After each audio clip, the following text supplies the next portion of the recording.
All right, welcome back to the show, everybody, and happy end of the month. It's open court time, you guys. I totally forgot until it was time to sign on and get ready to do a reaction here, and I am very happy about this. This is what now? Let's see, episode. This is the 6th one we've done. So, in case you guys are new around here, at the end of the month, every single month, we're doing something really cool, retro. Started out with, let's see, NB 90s, then NB 80s, and now we're on open court, and we'll be on open court for quite a while, hopefully. And yeah, this one is titled Final Curtain Calls and Loose Balls, NBA Open Court. Guys, not much to say on the intro. I can't believe we're heading into April already. The weather over here is already feeling like summer. Not happy about it, but it is what it is. Let's see how the summer goes over here. How's the weather going? Let's do a weather check-in. How's the weather where you guys are? Anyways, let's get to this, huh? Let's end this month in style like we always do, and we'll head into next month ready to rock and roll and ready to get back to the grind, everyone. So let's do this. I'm linking the original video down below like I always do. Honestly, you can easily find a full playlist of this stuff, but I'll link it down below for you. And then you'll also see a list of channel members down there in the description. Definitely shout out to you guys. I can't tell you how many videos the last week or two I've been copyright claimed. So I really appreciate you guys. Anybody else who wants to come on board on the membership, we'd welcome you in and appreciate the support, because it's getting brutal out here. But speaking of which, this one's probably going to get copyright claimed too, and this one rightfully so. Not like one of those where it's like it's total BS. This one, yeah, this is rightfully so that this will get copyright claimed. Anyways, you guys, enough about that. Let's get on with it. Appreciate you all. Like the video if you could, and let's enjoy these conversations. I think Charles came to play tonight. And a steal. Miller retreats to the three-point line. Weber imploring the crowd. Jimmy Smith hitting the three. And this is perfect because last night I was just watching this podcast with it was on All the Smoke, and it was Horace Grant on there. It was like an hour and something. Great conversation, great podcast. Took me down memory lane. Big time plays here by Steve Smith. So I kind of want to stay there. Hey, this is Ernie Johnson. Welcome to a special edition of Open Court on NBA TV. What up, These BJ? shows have been a wide open discussion with Shaquille O'Neal and Charles Barkley, Reggie Miller, Kenny Smith, Chris Webber, Steve Kerr, and Steve Smith. And there's been so much good material in here, we decided to create a new episode calling it Open Court, Curtain Calls, and Loose Balls. We hope you enjoy it. It sounds so much better when he says it. Backs it back, and there's about a half dozen floating around the floor right now. Oh, send it Ginobili.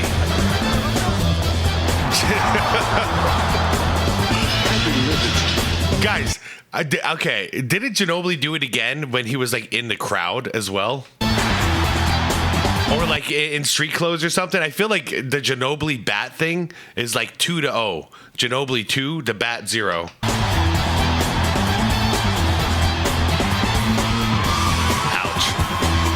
Scary, man.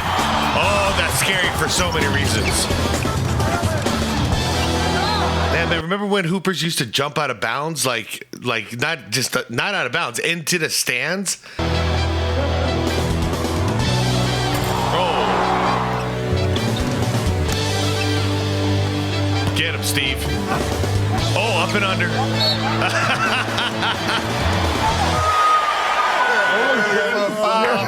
No foul. Yeah, what happened to Steve Smith's legs there? He had zero hang time. Kind of a little segment we're calling Humor Me. And if you cannot find the humor in playing on a bad team, I don't know how you survive it. And I think most of you have played on teams that were subpar. And Kenny's already got his hand raised. Sacramento. I think about the fact that, Kenny, you played on a team that you were. I'm trying to think of what your record was. Not good. But it was not good. It's got to be the Kings. Was it tough to play every night? Did you often take the floor knowing you were going to lose, that the Sacramento Kings were going to lose that night? No, you have a delusion that you're going to win games, but in fact, you were 24 and 58. Yeah, you have a delusion. 24 and 58. Bill Russell at the time was our coach, and we had an interesting concept. Wait, who did he say? Bill Russell at the time was our coach, and Bill Russell? And we had an interesting concept with me as a rookie.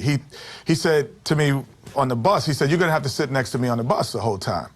And I was like, I didn't want to do that. I'm like, I don't want to sit next to the coach the bus and the plane rides and everywhere. I started walking to the back, and he grabs me back. He said, "Young fella, you got to sit next to me." I'm like, why do I have to sit? Because he's a loser. Damn. And they're never going to win.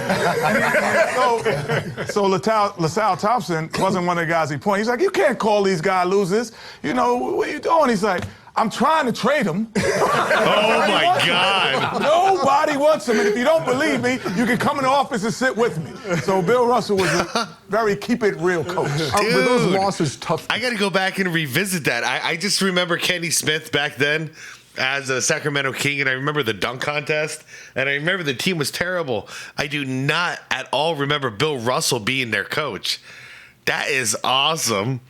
Take, Kenny, I mean, when you lose 58 games in a season, I'm imagining that from when you started playing organized basketball, you hadn't lost 58 games in your life. No. I mean, it's difficult. And my agent used to say you could tell 87, when the season started by looking at my... That makes sense. That's literally when I started watching basketball, and I was a kid.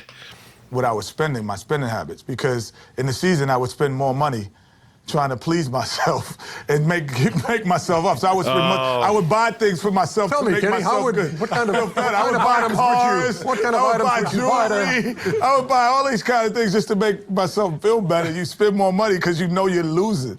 But the last part about it is, in practice, Coach Russell really didn't run practice that much. So he would let Willis Reed. Wow, look at that. Willis Reed? He wasn't practicing, so he would read the paper. He was kind of like... Wait. Practice that much. So he would let Willis Reed wasn't practicing. So he would read the paper. He was kind of like Bear Bryant. So he's sitting down, he's reading the paper, and all of a sudden I look over and you see him sleeping in practice. So he kind of stumbles and everyone laughs. And he's like, everybody out of practice. If y'all wasn't so damn boring, I wouldn't be sleeping in. I was out of practice for us being boring, for him falling asleep. 1994-95, C. Webb, you're in Washington, and your team goes 21-61. That was pretty funny, wasn't it? Yeah, that was real funny. That's pretty comes funny. From Golden State, where we went to the playoffs the year before. But one thing I think that happens on every bad team is everybody starts out the season kumbaya. We love each other. Kumbaya. We gonna do it. We gonna make it. You got guys that getting the same tattoos and all this, and then in the middle of the season, you know, you just see it. It all starts with guys' shot selection. You win 2, you lose 2, you lose 3 games, and a guy that, you know, had a good practice last week, he takes a 3-point shot he never should have taken. The coach don't say nothing. No, you have guys fighting that used to be mentors, that used to be cool, and that in D.C. was the first time that I just saw dysfunction. I come from, you know, pretty good winning in college, pretty good winning in high school, and there I saw, okay, when you lose, guys turn at each other's throats, and you got to watch out. Guys are going for their numbers, and that was the main way, you know, seeing guys go get their numbers. Mark Price and I always used to get the same tattoos in training camp. Same ones. Please do tell. I'll show them later.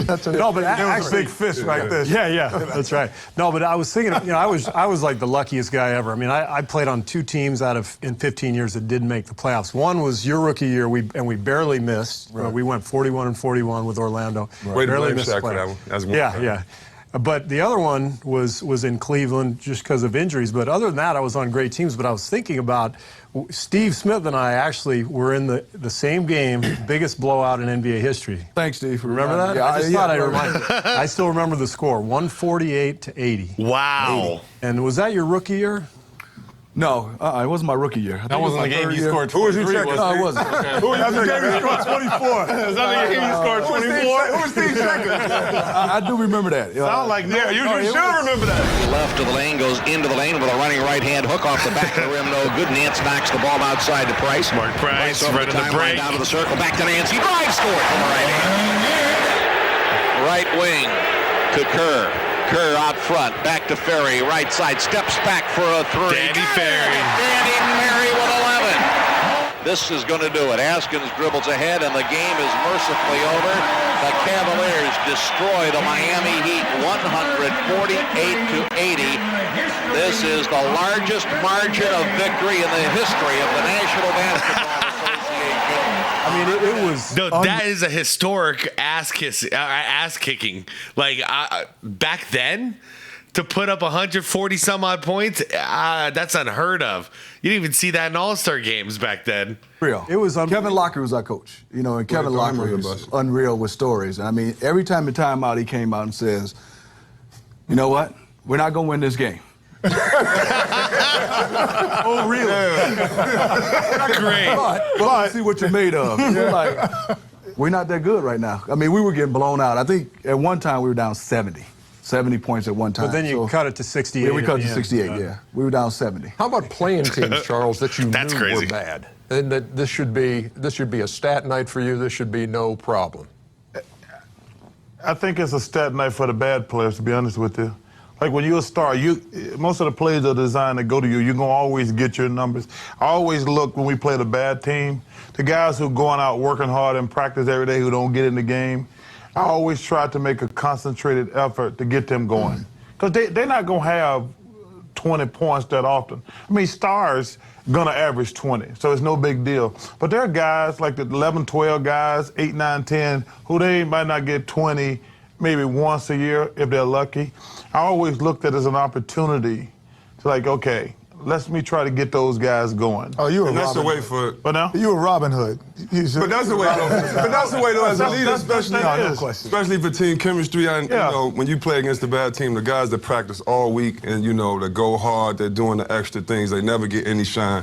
You're right. That's the time to get that's the the time to get them and let them hit their work. I agree. Those are teaser games when you're playing against bad teams because, A, you know you're going to get your numbers. Yeah. But we used to go into games when we would play bad teams and be like, you know what?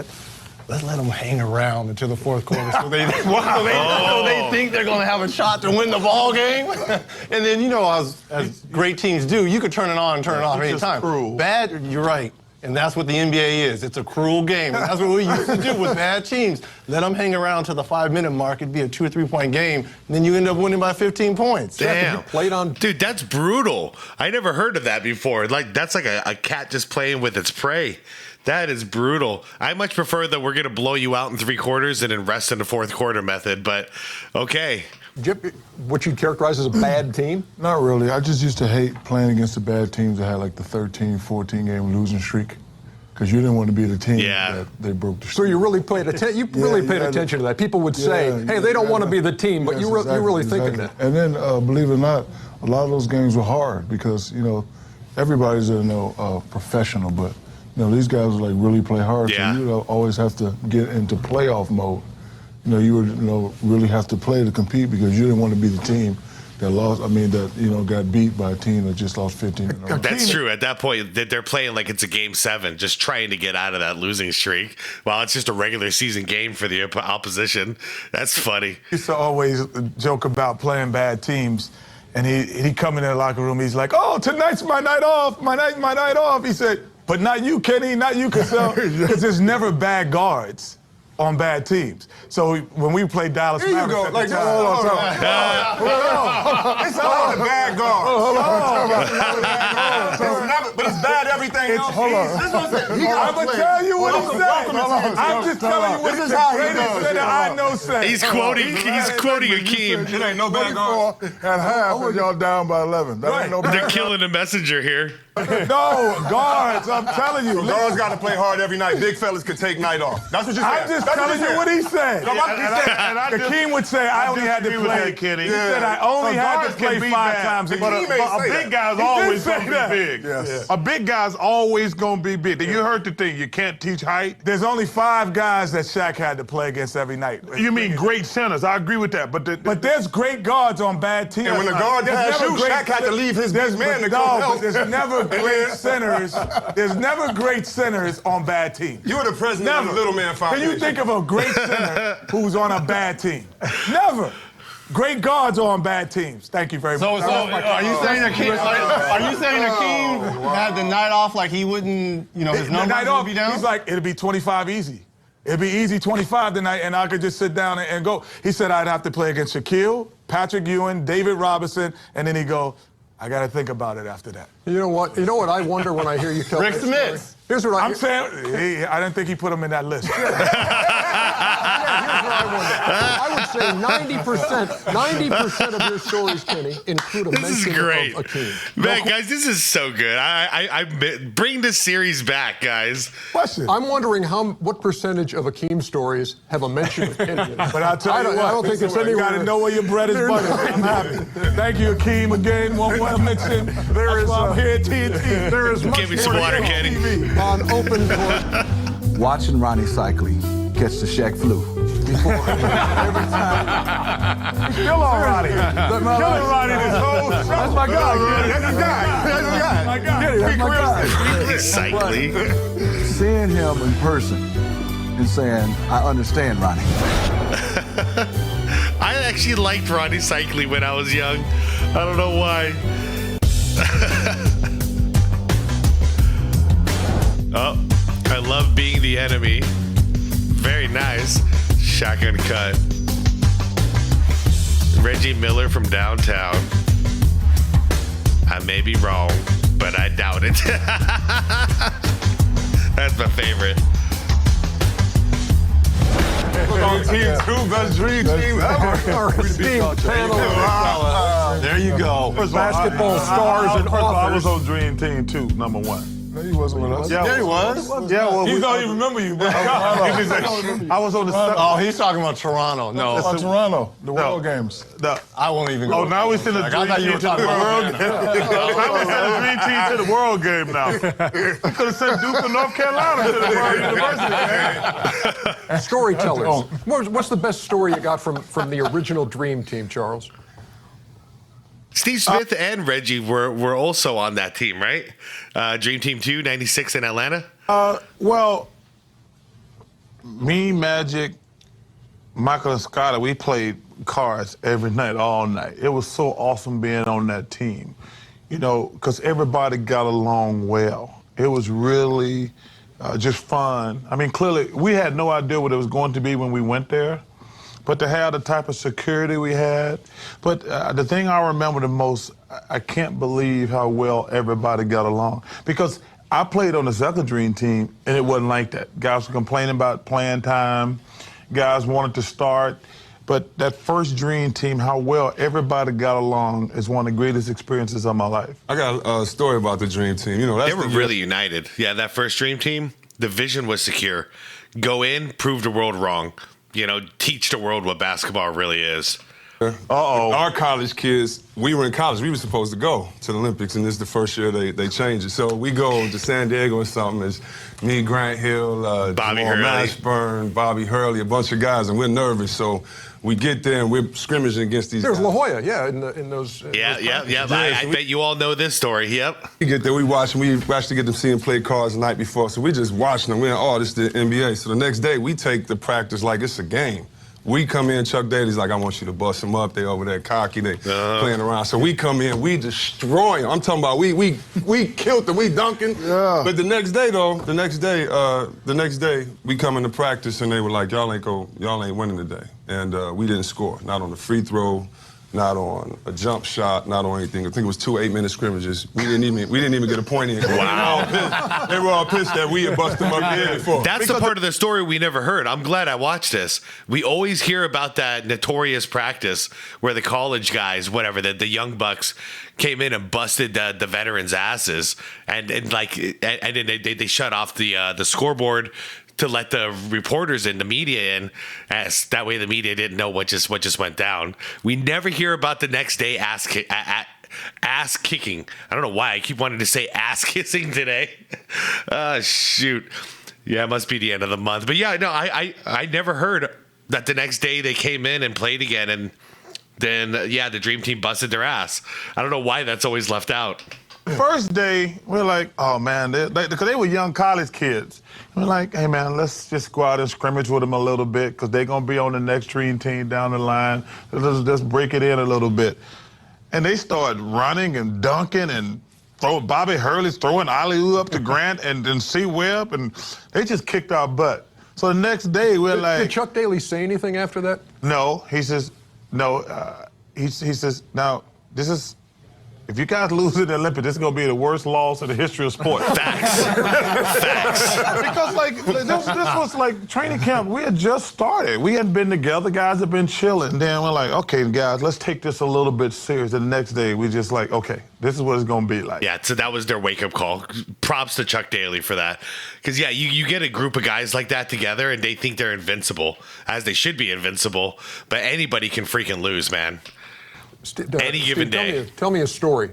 Anything you want. You got a handful of championship rings. What stands out if you're going to sit down and the grandkids say, tell me what it was like when you played in the NBA, Steve? Well, it has to involve Dennis Rodman. I mean, that might scare the grandchildren. It might, but I'll tell them the PG version of the Rodman story. But no, we had a game in Philadelphia one night, and we weren't playing that well, and Dennis had kind of drifted apart from the team a little bit. He'd kind of come back and forth, and there was a disconnect. And so the game ends, and Phil Jackson pulls Judd Bushler, myself, and Jason Caffey aside. He goes, listen, Dennis is going to Atlantic City tonight.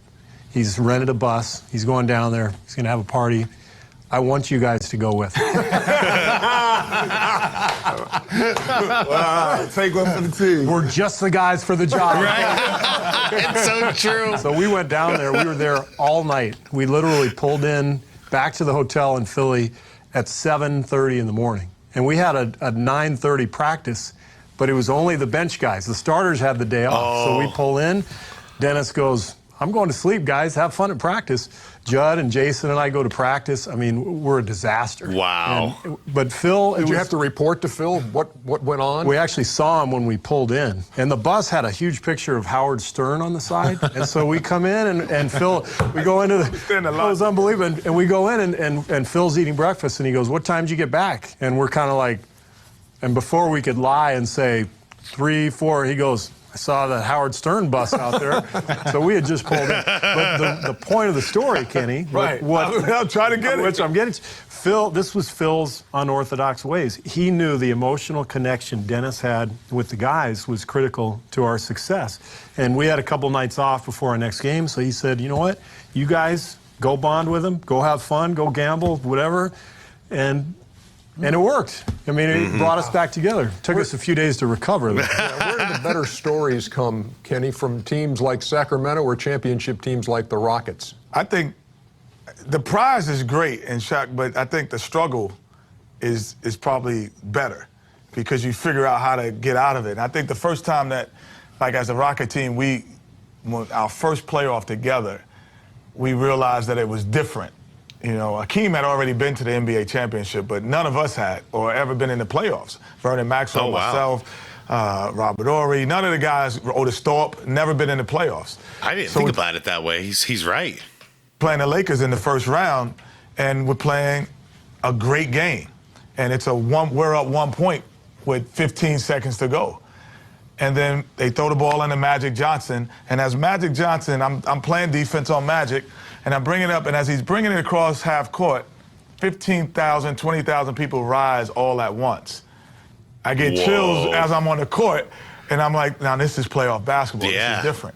Because in the regular season, 20,000 people not standing in one. Okay, I never got to experience that one. That's got to be cool. That's got to be really cool. But also, yeah, you got to stay focused in a moment like that, but you can feel that energy.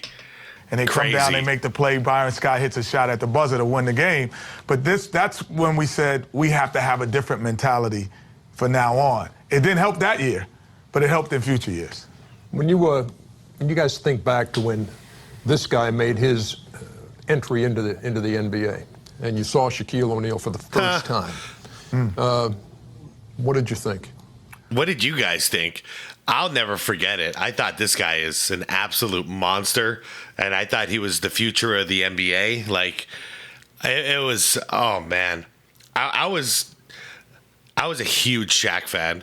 I had his rookie cards. I still have his rookie cards, I think. Remember that Upper Deck one where you had to like mail it in and it was a redemption card? Then they would punch it, give it a hole punch, send it back to you and send you the real rookie card.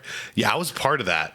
Like Shaq was a monster. His original Reeboks, amazing. His original logo, I was obsessed with his logo almost as much as I was obsessed with the Jumpman logo. Shaq's entry into the NBA, I've never seen anything like it ever since. You know, he came out with movies. Blue Chips came out. Like, he was a rapper. What's Up, Doc? Can We Rock? I'd never seen some stuff like this. He was straight up Hollywood, but in Orlando. You know, for me, it was definitely we had a connection because we were both with the Orlando Magic and Miami Heat, you know, teams that was just getting started franchise. And, you know, for me, watching Ronnie Cycling catch the Shaq flu. The Shaq flu. Still on Ronnie. Killing Ronnie this whole show. That's my guy. That's his guy. That's his guy. My guy. That's my guy. Three careers. But seeing him in person and saying, I understand Ronnie, because it was unreal for him. I did see Shaq once in person. Who the hell was he? No, he was playing for Phoenix, right? Ironically enough. So it was when he was playing here in Phoenix for that year and a half or whatever. Yeah, I went to one of those games. I don't even remember who he played against, but either way, there's Shaq. Dude, you see Shaq on TV here and he looks like a monster. You see him in person. I've never seen, like, we're talking about there's multiple 7-footers out there. All these dudes, the shortest guy on the court is like 6'3". Then there's Shaq. He looks like an absolute monster next to all of these giant men. I've never seen any. I get it. I wouldn't want to guard him. Like, he moves his arm or he just backs into you a little bit, you're probably going to have bruises. This is not a normal man. To catch a rebound and then start pushing it and saying, who's going to get in his way? I mean, it was just unbelievable. Like, he doesn't look like he's that big, but really, think about it. Like, Ronnie Cycling is a giant man, and this is blurry as hell. Shaq is like twice the size of him, mass-wise. You know, like, look at the mass difference, and he got even bigger later on. It's insane in person. Let me know. You guys ever seen Shaq in with your own eyes in person, not on TV? It changed it for me. Pushing it and saying, who's going to get in his way? I mean, get in front of that. Guy with that mass, being able to handle the basketball, and then with the swagger. Now, I kind of understand what Ronnie. You know what we used to say about Shaq when we first saw him? Like, we see big guys, we say, you know what, though? If he was 6'1", he'd still be in the NBA. Yeah. That's the greatest compliment that guards and other players give. It does, like, his size was so overwhelming. They say, you know what, if he was 6'1", he'd still be in the NBA. Shaq, I played in the NBA for 16 years. Shaq is the only guy. And, like, you know, you play against a Manu Bowl, you play against a great Kevin McHale, apparently all those guys are 7 feet tall and taller. Shaq's the only guy I said, man, that's a big dude. Yeah. yeah. There's tall. There's plenty of tall guys. You know, like, Shaq is a more menacing presence, in my opinion, than, like, Wemby would be. But I want to see him in person, too. Damn, I want to see what that looks like in person. But, like, there's tall, and then there's just, like, big. And Shaq is just massive. And if I was like, I did when the first time when he walked on the court, I said, man, that's a big dude right there. And like I said, you play against other guys like a Mark Eden. Like, even Mark Eden looked little. You're like, I'm not, you know, Mark Eden's a good sized dude, but Shaq's the only guy I played against. I said, man, that's a big dude. Reggie, what's your favorite story, or what's your go-to story when you're talking to high school kids, college kids, kids who want to be in the NBA? What's your favorite story? Well, it happens to do with someone on the panel here, which is somewhat interesting. Like, this is post Michael Jordan retirement the first time, and we're playing Chicago Bulls, and we're having a. I like how I'm not the only one. The professionals do this too. The eras of basketball revolve around when Jordan was playing and when he wasn't. You know, like, it's like this is it. This is 80s Jordan era. This is 90s. You know, the first three-peat era. This is while Jordan was playing baseball, and this is second three-peat era. You know, like it so much revolves around MJ with this game. And here we are, Reggie Miller, one of the greats of all time, and he's doing the same thing. First time. And we're playing Chicago Bulls, and We have a pretty good team. They have a decent team, but they're not the Chicago Bulls of old with Michael Jordan. Game is coming down the wire. Steve is in the game. He's guarding me. I come off a screen. I hit a jump shot right in his face. There's a second left. I run to the center court. I'm like, I'm going to stomp on Michael Jordan. He's not around. I'm the new face of shooting guards in the league. Yeah. So I bow, half court, to the crowd in Chicago Stadium. Everyone's booing. Phil calls a timeout. There's a second left. We're up by 2. Are they about to lose? Scotty's taking the ball out. I remember the bows. I don't remember what comes after. The ball to Tony Kukoc, who just turns around. And I just so happened to be underneath. Kukoc, yeah. I know this play. Oh, Reggie.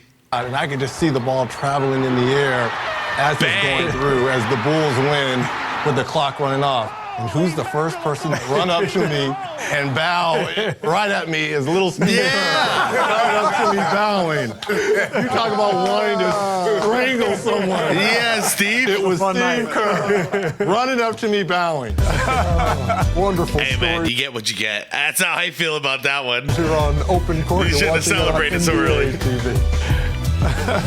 Carl, his work ethic was fabulous. All right, we're about halfway through this. I say let's just do one video. You guys have been enjoying the longer form videos lately, so let's just do one long video today. Forget the 2 videos. It's the end of the month, anyways. Let's just do this in proper style. I don't want to wait. Me because I don't want to wait. I don't want to make you guys wait, and I don't want to keep pausing over and over again. My bad. I have a bad habit with this. read in the newspaper that he was out every night, all night, and to have the stamina that he had, it's pretty remarkable. He killed that you need a good night's sleep theory. Yeah. Yeah, there's something different about Dennis, man. I'll never understand it.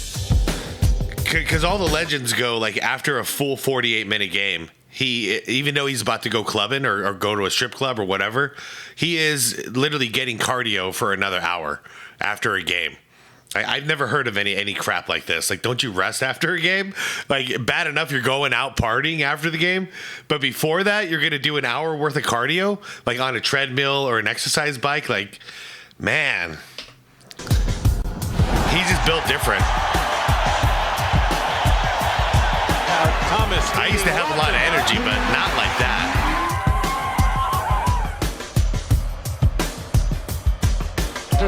Holding inside curve, a little free pass, hammer dunk.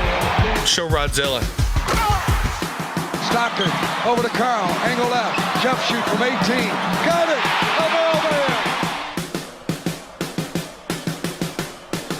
a It's crazy, all these dudes that didn't win because of MJ and the Bulls. John Stockton, Karl Malone. Like, I can't believe they didn't win. That's the thing about Dennis. Every time he trip you, he's like... The Worm and the Mailman is open court continues here on NBA TV. So you and Mailman were roommates once? Me and Mailman were roommates in 1982 at the World University Games. Wow, okay. And we've been friends ever since then. And him and Tim Duncan, to me, are the best big men runners ever as far as finishing fast breaks. Carl, I thought, was the best I'd ever seen about getting up and down the floor, and Tim Duncan took it to another level. Well, Big man runners. Yeah, for fast breaks. Yeah, those are definitely two. I would have to, I don't know if Chuck considers himself a big man, but if I do, because he played power forward, he was definitely up there too. He ran a fast break like crazy. And I have to give a rare compliment to LeBron James. He fits in that club too, as far as just running down the court. You know, he's always been good at that on fast breaks. I'm trying to think of any others. Know each other at all before that? No. So what did you learn about him from being a roommate of his? He snores. He Y'all both was country. I had the same overall. Same thing. We were both in college, and I don't think either one of us. Really? No, we were both in college. And I'm not like I didn't know he was going to turn into the mailman. I don't think he'd think I was going to turn into Sir Charles. Because, I mean, like I said, at that time, we were like 19 years old. But it was really cool to get to know him as a person. Carl is a black redneck. Yeah, he is. All he wants to do is fish and hunt. That's all he wants to do. I mean, that's all he ever talks about is fishing and hunting. And he always, we talk about golf. And his thing was golf is a great waste of pasture land. I mean, that's all he wants. He says, dude, I never play golf. That's wasting pasture land. What do you think he learned about you in that time you were roommates? I snore. Well, I think us both being from the South, I think we bonded instantly. And like I say, it's been an honor and a pleasure to be his friend even to this day. Yeah. But I just think we hit it off because we were both from the South. We're both mama's boys. And I think that's why we bonded. Pancake mix? Both of y'all like the pancake? Pancake mix, man. I'll tell you what's interesting. What was that? Out of Rodman and the mailman, I think you guys would agree. Both of them were ahead of the curve when it comes to their time in the weight room. Conditioning. I mean, both of these guys lived in the weight room. And if you look at Carl, his rookie year, when he, he got massive. Muscular, and still to be able to be that flexible and run the floor. And Rodman at 6'6", 6'7", he was always giving up 2 or 3 inches. He was always giving up 40 or 50 pounds, and he's still averaging 15 rebounds a game. And I will disagree with you a little bit. To me, and I'm not trying to stroke you at all, but look, you and Carl, to me, are the greatest power forwards of all time. And you talk about guys being able to go coast to coast with the basketball. You can throw Tim in there, no disrespect because you played with him, but no one was going to get in your way and no one was going to get in Carl's way.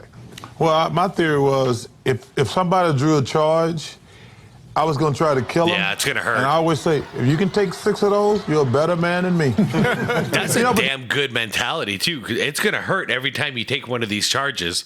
So Chuck didn't go gentle. That's smart. You might get me once. Try to get me a couple more times. Good luck. You know the interesting thing, like Carl, his work ethic was fabulous.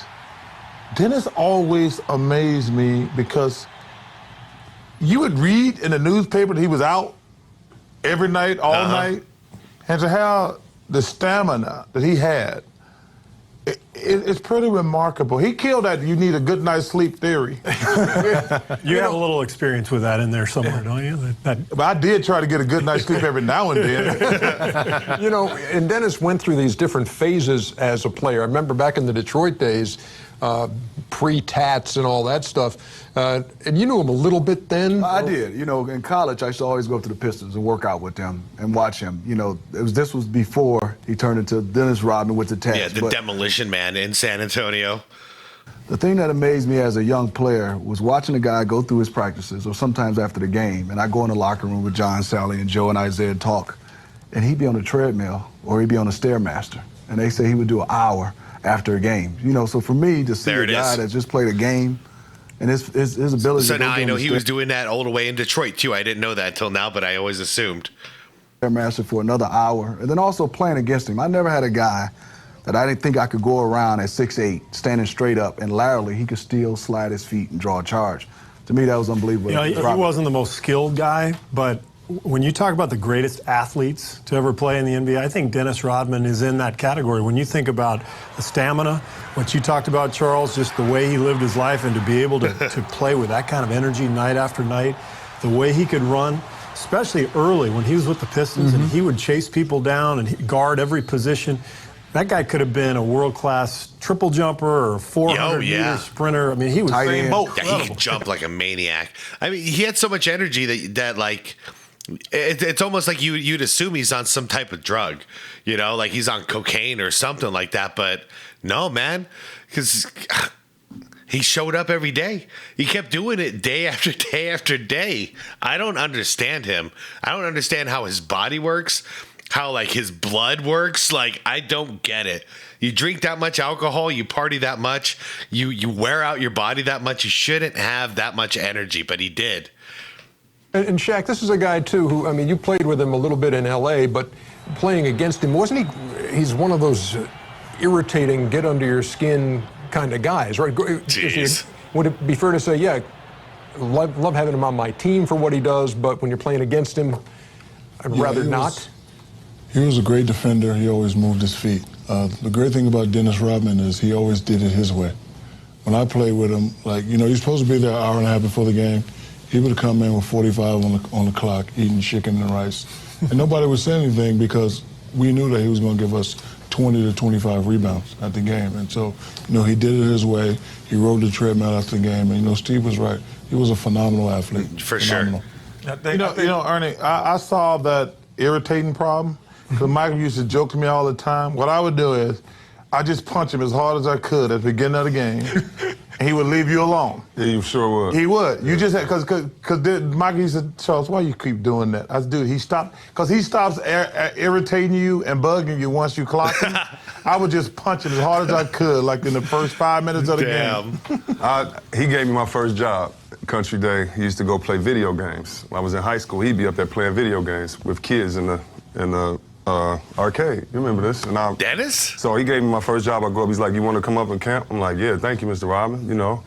I go up there, he pays me, he's working with all the kids, and then he plays with us for 3 hours after. Just plays with us. He wasn't shooting all that, running and doing all that, but he played with us, and he didn't have to. It was other Pistons, other people there, and, seeing his work ethic, it really impressed me. And then one thing about Karl Malone, when I got hurt, I respected Karl Malone. I've always respected him, but it's something when you lose your athletic ability and you rely on certain things. And for certain things, I relied on. And with Karl, I always noticed it was still hard to check him, even though I had certain advantages or he had a system. And, really when I got hurt, I noticed the cycling classes he did, or I would notice other things. And I'd always worked on my game. It wasn't like I did more, but now I can actually play from under the ground. Like, let me watch his tape now. He's stuck to the ground. Now he has a standstill pump fake that he does like that, and he's going to get me. Or he kicks his leg out when he comes from the post on the side. And just trying to figure out his game, how he kept it going to me, the longevity that he played. And he, by far to me, is the best runner, maybe the best runner that's played the game, because there's a drill we all know. They put cones on the hash marks. You're supposed to get the fast break. Big guys are supposed to run outside the cones every time. It's the first quarter, the second rebound. He's sprinting, and he doesn't have the rebound, running to that cone because on Utah, the guards switch up under. And every time he's running down there, so whether he's a decoy or not, you have to be in shape, ready to play for him at any age, and I really had a lot of respect for him. Karl Malone is Real quick, I know what you guys are thinking, a lot of you, because it's what I'm thinking, and we all know what Karl Malone did, and I think we can all agree we don't like Karl Malone for what he did, but it's hard because he is one of the greatest basketball players of all time, so it's hard to separate the two things, and I'm not going to talk about it here. If you don't know about it, just look it up. Yeah, that's all I have to say about it. It's always hard now to hear praise about Karl Malone. It wasn't before I knew everything, but it is now. But he is still one of the greatest.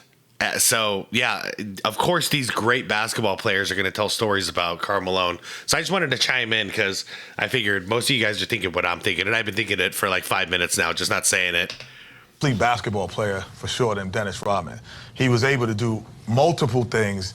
He's the first guy who has size and touch that we had seen at that size and have touch. Dennis Rodman is the first guy that I've seen that made defense payable. Guys weren't getting paid for being defenders in the NBA. Guys weren't known and getting endorsements for being a defender in the NBA. He was such a great defender that he transcended what was normality. So, okay, you're a great guy. That's true. He did, and then guess what happened right afterwards? Horace Grant got big money in Orlando for the same role, for being a great defender and a great offensive rebounder. So, yeah, he's right. Dennis did open that door. And you're supposed to do that. That's part of basketball. But he did it so well that it became an endorsement. Yeah, I think, Steve, you put it well, too, because you said he was more limited in what he could do. But he knew what he could do, and that's what he did. He'd rebound the basketball and D. And he wanted to be different, and so he was. But he would purposely not score. I think Dennis took pride in those games where he had 0 points and 23 rebounds. Yeah, because if you see him in college, he could score. He could score a lot of buckets, but he just chose to focus on the defensive end. To pass up layups sometimes. And we loved playing with him because he'd get every rebound and he'd always throw it back out and you'd get open shots.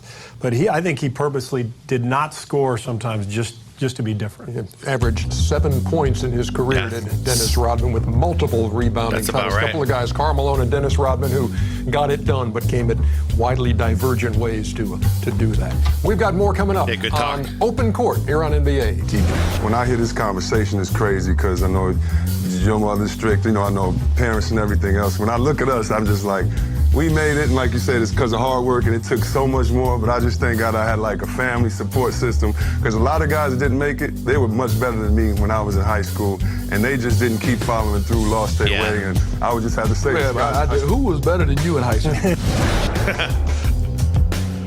No, it's true, though. It's true. There's a bunch of people I played against in like middle school, high school, opposing schools. And dude, there once in a while you get a player that you're like, dude, that looks like this guy's hooping like MJ, And it's like I used to be like that guy who was like, you'd compare me to MJ on the court, but then you'd see this other dude, and it's like, dude, this guy can jump twice as high as me. He's got all the fundamentals I do, but this dude's jumping out of the rafters, and then you wonder, but 20 years go by, 10 years go by, and you wonder, I wonder what happened to that guy, because he was on pace, and I'm thinking one specific guy in my head right now. I don't know his name. I was matched up against him, but this dude, man, he looked like a Vince Carter. Maybe he was Vince Carter. I don't know. Like, who knows? I don't know his name. Maybe I played against Vince Carter and I didn't know about it. I'm just kidding, but I really not. Like, you never know who these guys are. But yeah, I always wonder what the hell happened, because there's so many players I played against that I'm like, man, you were NBA talent. And you just got to wonder, like, did you pursue it? Back then, you had to go to college. So if you didn't go to college, you didn't have the money and all that, or you didn't have the grades, then you were kind of screwed. It was a different era. Nowadays, you can skip that step. But back then, you had to go through college. So that like barrier prevented a lot of great basketball players from going pro, in my mind.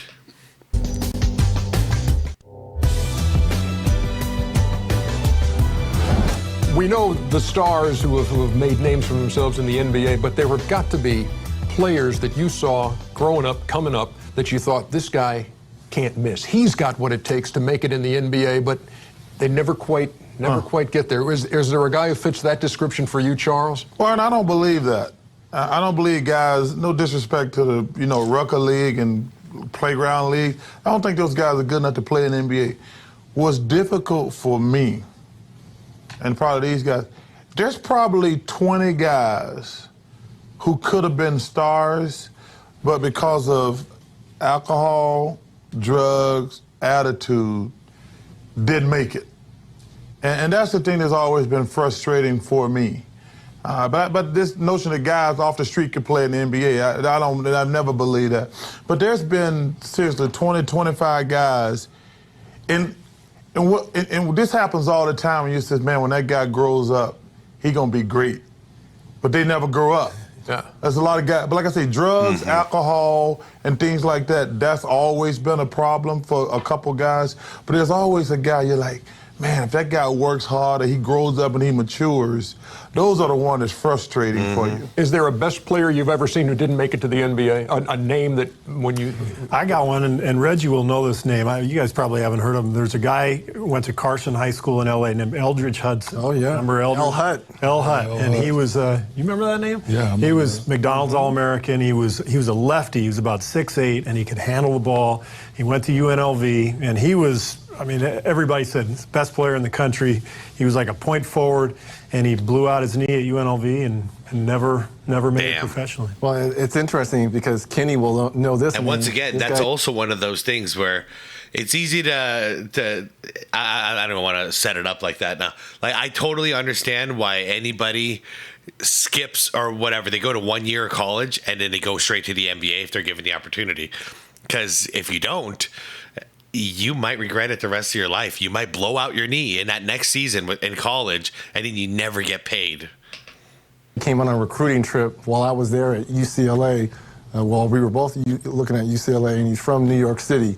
Kenny Hutchinson. He was I wrote his name down. One of the all-time great. He's about 6'3", 6'4", point guard, shooting guard, ended up going to Arkansas, but like to Charles's point, lost his way, got caught up in drugs, and really didn't make it, but had all the tools to be a great player. Found his way back, so I know it touches. But I think the one thing that it's like you see a lot of guys like Kenny Hutchinson, another guy that I grew up with, a guy named Ernie Myers, was stars among us at that time. But what you do, you take things from them. Like if it wasn't for Ernie Myers and Kenny Hutchinson, I don't think I would have made the NBA. And I told Ernie Myers that one time, another guy named Alvin Lott, because some of their tenacity and I asked Ernie Myers one time, why do you play so hard, man? Like, you play in these AAU games, you play so hard. He's like, Kenny, if I don't win, I don't eat. I'm like, man, I got to get that attitude. Like, if I don't win, I don't eat.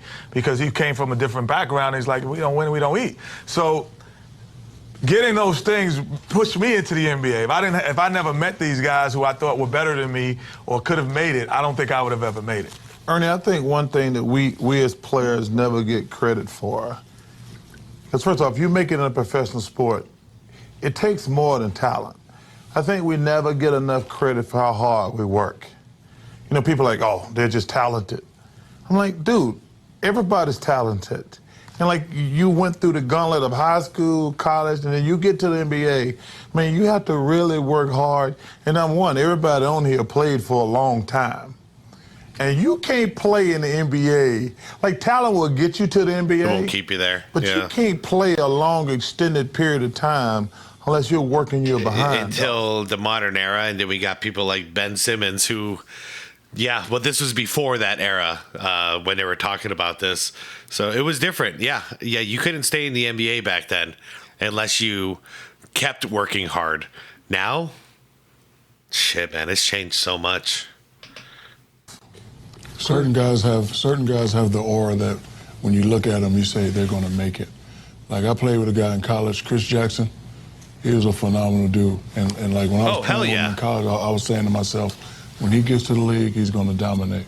But he could never really, cross over like that, cross over the hump. Mahmoud Abdul. Yeah. He was one of my favorite players. That, Reggie, you were in Indiana at the time. Jay Edwards. We both came in. I don't remember him as Chris. I always remember him as Mahmoud.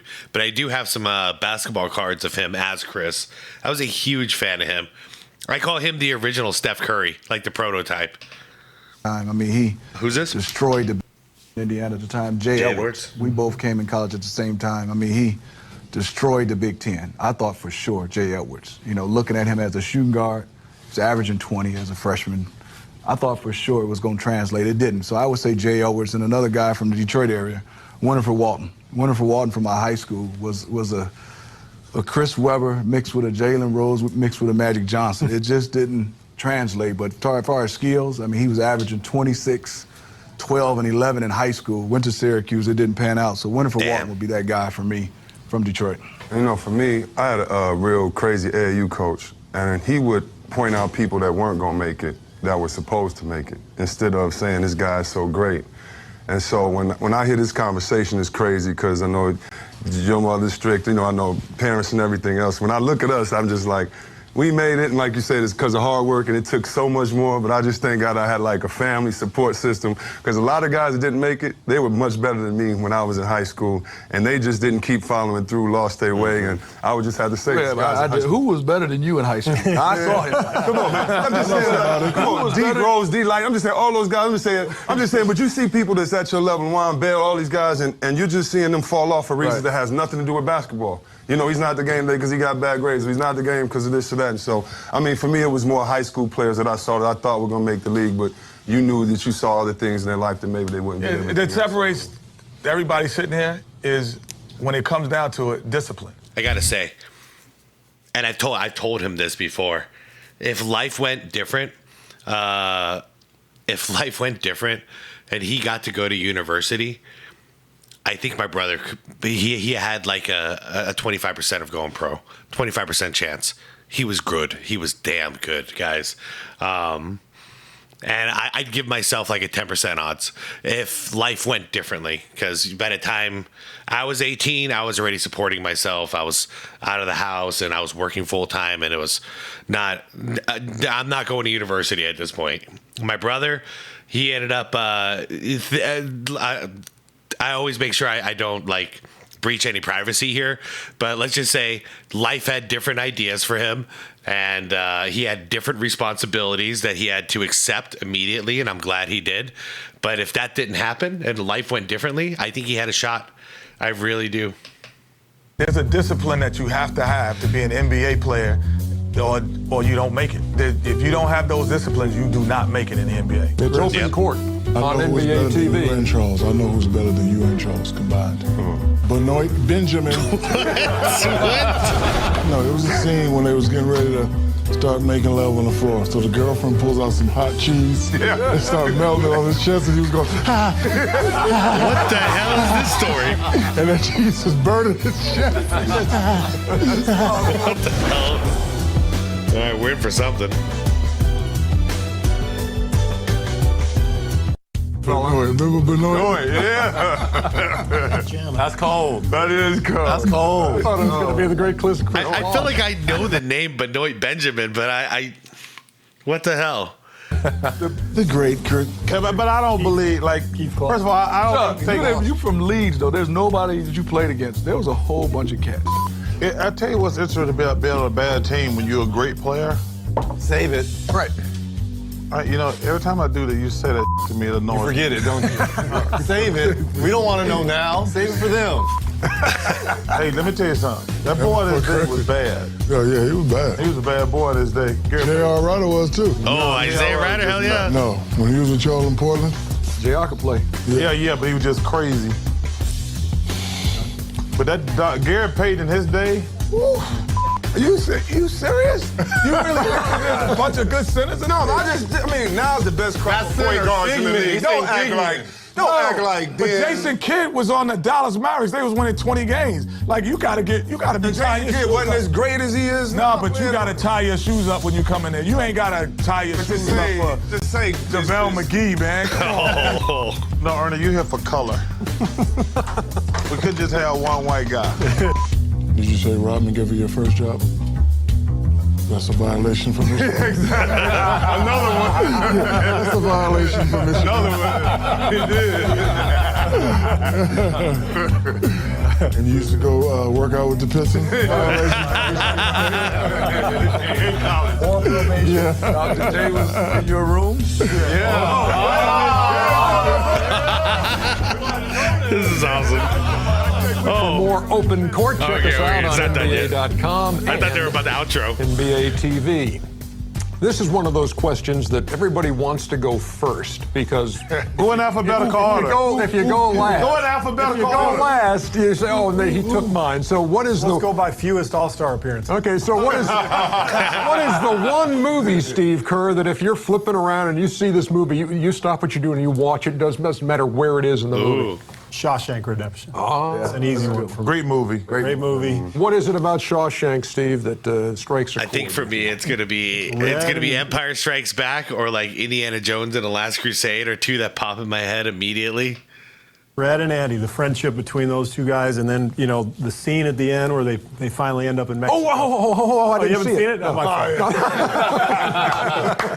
fault. Still gets me every time. Any of the Rocky movies? My favorite movie is Don't Be a Menace while drinking South Central juice. Oh man, that's a classic. Yeah. That's a classic. Are you kidding me? No, listen. Small world, It was a scene when they was getting ready to start making love on the floor. So the girlfriend pulls out some hot cheese and starts melting on his chest, and he was going, ah.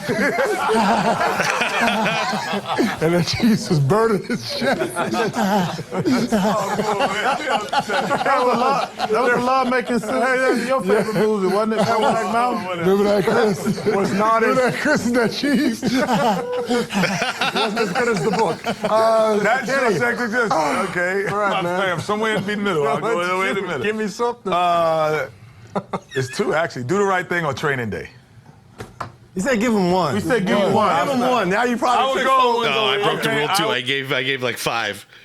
Would go with Do the Right Thing. Do the Right Thing. Because it's based out of New York. New York. Kenny's from New York. All right, the next question. Hey, my name is not Kenny. It's Ken NY.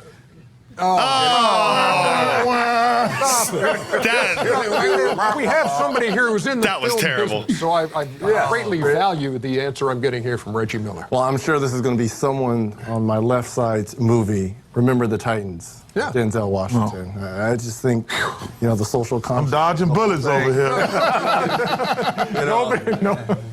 Nobody's going to take driving Miss Daisy, don't worry. Mine is Life. With Eddie Murphy. I got another. Okay. The gun line, boss. Oh, yeah. But that's the gun line. You know that one. You better start talking, boy. You're going to make me follow them bottles, boy. You know what? Damn, this makes me miss the era before streaming, where this was a thing where this whole conversation doesn't exist anymore, because this was like, if you turn on the TV randomly and you see this movie, you're sitting there watching it. Like you're not walking away. Now everything is like on demand. It's so different. But there were so many movies back in the day that I would just stop and watch. Man, Coming to America being one of them. Life. I Can't Be No More Inventive. That's my favorite. Every Naked Gun movie, man. Hot Shots. Cross the gun line, boss. Cross the gun State of line, boss. Mississippi. Yeah, that's my favorite. That's my favorite. Life. You know that one, Chuck? You seen I that? do. Okay, Boss, Charles. I can't believe you don't like us, boss. You want to get away from us. Charles, nobody has taken your my movie's great. All y'all picked out great movies, but Braveheart. Oh, good one. Braveheart is my favorite movie. I watched it I watched it about 3 days ago. Anytime I'm going through all those channels, I see Braveheart. Now, this is pre-crazy Mel Gibson, I might add. Yeah, okay. not the Mel Gibson now, but that's my favorite movie of all time. What about yours? Go on. I'm a big fan of No Country for Old Men. I like that. A big fan of The Untouchables. No, you only get one. I know, but last time I checked, I'm hearing 10-9-8-7-6. I'll just fill it up with as many movies as I can. What about Kazam? That's Kazam! Kazam! Why did I say that? I should. You know, they said Kazam was so bad, they didn't even put that on DVD. I was trying to think of a movie that had a cheese scene. That was funny. Ratatouille, good one. I love Ratatouille. But why they always bring it up, Kazam? At least bring up Blue Chips, because Blue Chips in my mind is a classic, dude.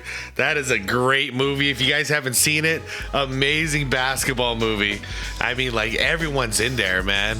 You got like Bobby Hurley's in there, maybe Shaq, Penny. It is a great Dickie V, like you name it, they're in that movie. Anyways, go watch it if you haven't. Guys, thank you so much for watching and hanging out with me for the end of the month. Nothing really to say on the outro. I think we covered it all while we were watching. This was just a good old time.